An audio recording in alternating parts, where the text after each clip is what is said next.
Captain Amarinder Singh ਦਾ ਸ਼ਾਹੀ ਸ਼ਹਿਰ ਪਟਿਆਲਾ, ਜਿਸ ਨੂੰ ਰਾਜਿਆਂ ਅਤੇ ਬਾਗਾਂ ਦਾ ਸ਼ਹਿਰ ਕਿਹਾ ਜਾਂਦਾ ਹੈ। ਸ਼ਾਹੀ ਸ਼ਹਿਰ ਪਟਿਆਲਾ ਕਦੀ ਆਪਣੀ ਖੂਬਸੂਰਤੀ ਅਤੇ ਹਰੇ ਭਰੇ ਬਾਗਾਂ ਕਰਕੇ ਪੰਜਾਬ ਦਾ ਸਭ ਤੋਂ ਸੁੰਦਰ ਸ਼ਹਿਰ ਮੰਨਿਆ ਜਾਂਦਾ ਸੀ, ਪਰੰਤੂ ਪਿਛਲੇ 10 ਸਾਲਾਂ ਤੋਂ ਰੁਕੇ ਹੋਏ ਵਿਕਾਸ ਤੋਂ ਬਾਅਦ ਕੈਪਟਨ ਅਮਰਿੰਦਰ ਸਿੰਘ ਦੀ ਸਰਕਾਰ ਆਉਣ ਤੇ ਲੋਕਾਂ ਨੂੰ ਬਹੁਤ ਆਸ ਸੀ ਕਿ ਪਟਿਆਲਾ ਸ਼ਹਿਰ ਫਿਰ ਤੋਂ ਆਪਣੀ ਪੁਰਾਣੀ ਦਿੱਖ ਪ੍ਰਾਪਤ ਕਰਕੇ ਸਭ ਤੋਂ ਖੂਬਸੂਰਤ ਸ਼ਹਿਰ ਬਣ ਜਾਵੇਗਾ। ਪਟਿਆਲਾ ਦੇ ਜੁਝਾਰੂ ਅਤੇ ਵਿਕਾਸ ਪੁਰਸ਼ ਮੇਅਰ ਸੰਜੀਵ ਬਿੱਟੂ ਨੇ ਵੀ ਪਟਿਆਲਾ ਸ਼ਹਿਰ ਨੂੰ ਪੰਜਾਬ ਦਾ ਸਭ ਤੋਂ ਸੁੰਦਰ ਸ਼ਹਿਰ ਬਣਾਉਣ ਦਾ ਦਾਅਵਾ ਵੀ ਕੀਤਾ ਸੀ।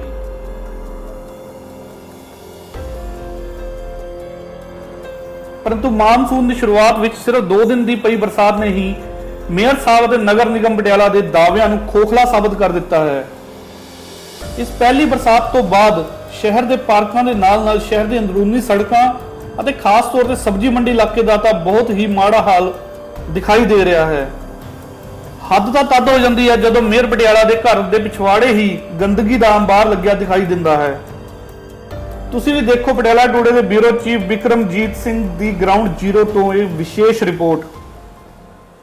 ਮੁੱਖ ਮੰਤਰੀ ਦੇ ਸ਼ਾਹੀ ਸ਼ਹਿਰ ਪਟਿਆਲਾ ਨੂੰ ਵਧੀਆ ਵਾਤਾਵਰਣ, ਸਫਾਈ ਪੱਖੋਂ ਅਤੇ ਬਾਗਾਂ ਦੇ ਸ਼ਹਿਰ ਨੂੰ ਮੁੜ ਸੁਰਜੀਤ ਕਰਨ ਦੇ ਵੱਡੇ ਜਿਹੜੇ ਦਾਅਵੇ ਜਿਹੜੇ ਹੈਗੇ ਉਹ ਠੁੱਸ ਨਜ਼ਰ ਆ ਰਹੇ ਨੇ। ਅਸੀਂ ਇਸ ਟਾਈਮ ਖੜੇ ਹਾਂ ਮੇਅਰ ਸੰਜੀਵ ਕੁਮਾਰ ਬਿੱਟੂ ਦਾ ਘਰ ਹੈ, ਜਿੱਥੇ ਸਾਹਮਣੇ ਟਾਵਰ ਦੇ ਨਜ਼ਦੀਕੀ ਨਾਲ ਤਾਂ ਤੁਸੀਂ ਇਹ ਨਜ਼ਾਰਾ ਵੇਖ ਰਹੇ ਹੋ ਵੀ ਕਿੱਦਾਂ ਜਿਹੜਾ ਹੈਗਾ ਗੰਦਗੀ ਦਾ, ਬਾਰਿਸ਼ਾਂ ਦਾ ਜਿਹੜਾ ਪਾਣੀ ਹੈ ਉਹ ਇੱਥੇ ਭਰਿਆ ਪਿਆ ਤੇ ਵੱਡੀ ਪੱਧਰ ਤੇ ਜਿਹੜਾ ਹੈਗੇ ਨੇ ਇੱਥੇ ਗੰਦ ਦੇ ਢੇਰ, ਲਿਫਾਫੇ ਅਤੇ ਹੋਰ ਜਿਹੜੀਆਂ ਹੈਗੀਆਂ ਫਾਲਤੂ ਜਿਹੜੀਆਂ ਵੇਸਟ ਜਿਹੜੀਆਂ ਚੀਜ਼ਾਂ ਨੇ ਇਸ ਮੈਦਾਨ ਦੇ ਵਿੱਚ ਪਈਆਂ ਹੋਈਆਂ ਨੇ ਤੇ ਬੁਰੀ ਤਰ੍ਹਾਂ ਜਿਹੜੀ ਬਦਬੂ ਹੈ ਪੂਰੇ ਇਲਾਕੇ ਨੂੰ ਜਿਹੜੀ ਹੈਗੀ ਹੈ ਘੇਰੀ ਬੈਠੀ ਹੋਈ ਹੈ। ਨਾਲ ਹੀ ਇੱਥੇ ਸਬਜ਼ੀ ਮੰਡੀ ਹੈ, ਜਿੱਥੋਂ ਵੱਡੀ ਪੱਧਰ ਦੇ ਜਿਹੜੇ ਸ਼ਹਿਰ ਦੇ ਲੋਕ ਨੇ ਇੱਥੇ ਸਬਜ਼ੀਆਂ ਲੈਣ ਲਈ ਆਉਂਦੇ ਨੇ ਤੇ ਸਬਜ਼ੀਆਂ ਵਾਲੇ ਵੀ ਜਿਹੜੇ ਨੇ ਇਸ ਗੰਦਗੀ ਦੇ ਵਿੱਚ ਉਹ ਸਬਜ਼ੀ ਵੇਚਣ ਲਈ ਮਜਬੂਰ ਨੇ ਅਤੇ ਉਹਨਾਂ ਦੀਆਂ ਫੜੀਆਂ ਦੇ ਜਿਹੜੀ ਬਦਬੂ ਅਤੇ ਗੰਦਗੀ ਦੇ ਜਿਹੜੇ ਢੇਰ ਨੇ ਉਹ ਸਾਫ਼ ਨਜ਼ਰ ਆ ਰਹੇ ਨੇ। ਨਾਲ ਹੀ 2 ਨੰਬਰ ਡਿਵੀਜ਼ਨ ਹੈ, ਜਿੱਥੇ ਕਿ ਸਰਕਾਰੀ ਕੁਆਟਰਾਂ ਦੇ ਵਿੱਚ ਕੁਝ ਮੁਲਾਜ਼ਮਾਂ ਦੇ ਘਰ ਵੀ ਨੇ। ਤਾਂ ਇਸ ਗੰਦਗੀ ਦੇ ਨਾਲ ਬੁਰੀ ਤਰ੍ਹਾਂ ਕਿਸੇ ਵੀ ਬਿਮਾਰੀ ਫੈਲਣ ਦਾ ਜਿਹੜਾ ਡਰ ਹੈ, ਜਿਹੜਾ ਖਤਰਾ ਹੈ ਉਸ ਇਲਾਕੇ ਦੇ ਵਿੱਚ ਜਿਹੜਾ ਹੈਗਾ ਮੰਡਰਾ ਰਿਹਾ ਹੈ। ਤੇ ਆਪਣਾ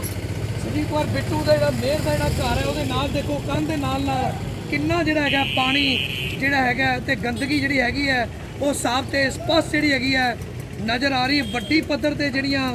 ਗਾਵਾਂ, ਜਿਹੜੇ ਪਸ਼ੂ ਨੇ, ਅਵਾਰਾ ਪਸ਼ੂ ਨੇ, ਉਹ ਇੱਥੇ ਗੰਦਗੀ ਜਿਹੜਾ ਹੈਗੇ ਖਾ ਕੇ ਉਹ ਵੀ ਬਿਮਾਰ ਹੋ ਰਹੀਆਂ ਨੇ ਅਤੇ ਉਹਨਾਂ ਦਾ ਵੀ ਜਿਹੜਾ ਹੈਗਾ ਸਿਹਤ ਪੱਖੋਂ ਮਾੜਾ ਹਾਲ ਹੋ ਰਿਹਾ। ਪ੍ਰਸ਼ਾਸਨ ਵੱਲੋਂ ਇਸ ਗੰਦਗੀ ਨੂੰ ਦੂਰ ਕਰਨ ਦੇ ਲਈ ਕੋਈ ਵੀ ਜਿਹੜੇ ਹੈਗੇ ਨੇ ਠੋਸ ਪ੍ਰਬੰਧ ਜਿਹੜੇ ਹੈਗੇ ਨਹੀਂ ਕੀਤੇ ਗਏ, ਜਿਸ ਕਰਕੇ ਜੇਕਰ ਭਵਿੱਖ ਦੇ ਵਿੱਚ ਬਾਰਿਸ਼ ਆਉਂਦੀ ਹੈ ਤਾਂ ਫਲੱਡ ਆਉਂਦਾ ਤੇ ਮੈਨੂੰ ਲੱਗਦਾ ਵੀ ਵੱਡੀ ਜਿਹੜੀ ਬਿਮਾਰੀ ਫੈਲਣ ਦਾ ਖਾਸਾ ਜਿਹੜਾ ਹੈਗਾ ਇਸ ਇਲਾਕੇ ਦੇ ਵਿੱਚ ਹੋ ਸਕਦਾ ਹੈ। ਵਿਕਰਮਜੀਤ ਸਿੰਘ ਦੀ ਵਿਸ਼ੇਸ਼ ਰਿਪੋਰਟ ਪਟਿਆਲਾ ਟੂਡੇ ਤੋਂ।